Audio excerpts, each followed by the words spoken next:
দ্রব্যমূল্যের ঊর্ধ্বগতি ও সাধারণ মানুষের নাভিশ্বাস ঠেকাতে এবার বাজার মনিটরিং এ বেরিয়েছে সাধারণ শিক্ষার্থীরা। রাজধানীর বিভিন্ন বাজারে বাজারে নিত্য প্রয়োজনীয় পণ্যের দাম ও দ্রব্যমূল্যের তালিকা পর্যবেক্ষণ করছেন তারা।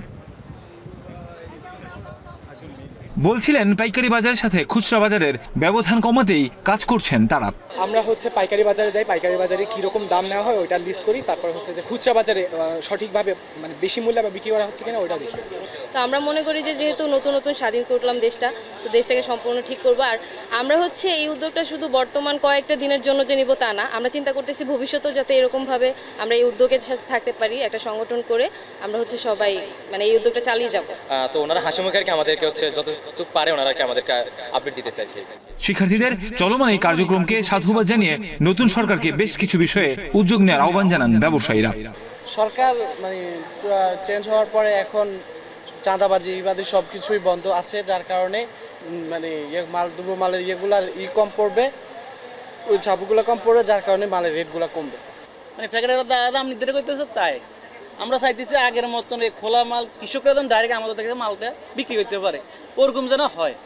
হ্যাঁ, বড় বড় কোম্পানিরা মার্কেটে পুরো একদম বিশাল 5-6টা কোম্পানি সিন্ডিকেট করে রাখছে।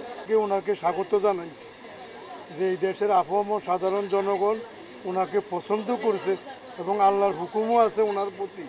উনি কোনো না কোনোভাবেই কোনো ভালো কাজ করেছে, সেই জন্য আজকে এই ক্ষমতায় তিনি অধিষ্ঠিত হয়েছে।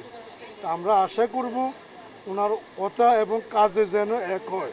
চাঁদাবাজি ভাই পুরো এখনো ঠিক হয় নাই, মনে করেন ঠিক হইলে বলা যাবে কিছুটা কমছে আগের থেকে। এ সময় ক্রেতারা অন্তর্বর্তীকালীন সরকারের কাছে নিজেদের প্রত্যাশার কথা তুলে ধরেন।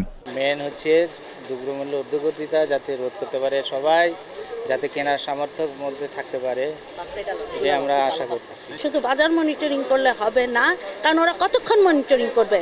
আমাদের সবার মধ্যে একটা দেশপ্রেম, আমাদের সবার মধ্যে একটা নৈতিক মূল্যবোধ, এটা আমাদেরকে গ্রো করতে হবে, সেইটাতে আমরা নিজেরা যেন উজ্জীবিত হই। কথা হয়েছে আমরা চাই দেশটা সাধারণভাবে চলুক, সবাই ভালো থাকুক। সারা দেশে শান্তি শৃঙ্খলা ফেরানোর পাশাপাশি দ্রব্যমূল্য সব শ্রেণী পেশার মানুষের নাগালের মধ্যে আসবে, এমনটাই প্রত্যাশা সবার। কাউসার আহমেদ, এশিয়ান টেলিভিশন, ঢাকা।